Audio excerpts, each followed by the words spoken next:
শ্যামলীর মৃত্যুর ৫ বছর পর সবকিছু পাল্টে গেল। সম্পূর্ণ জানতে হলে ভিডিওতে একটি লাইক করে দেখতে থাকো।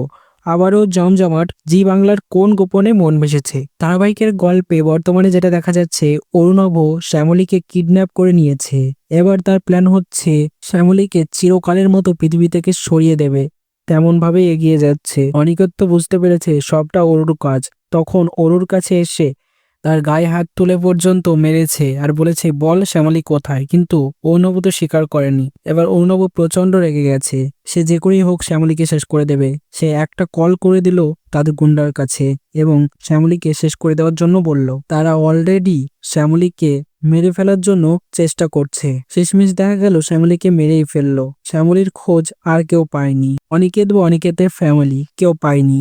শেষমেশ গল্প এগিয়ে গেল ৫ বছর। ৫ বছর পর দেখা যাচ্ছে নতুন রূপে ফিরেছে শ্যামলী। তখন শ্যামলীকে দেখে সবাই অবাক হয়ে গেছে। অরুণভ তো চমকে উঠেছে। আর এদিকে অনিকেত, সে তো পুরোই অবাক। শ্যামলীর দিকে তাকিয়ে বলছেন, আপনি বেঁচে আছেন শ্যামলী?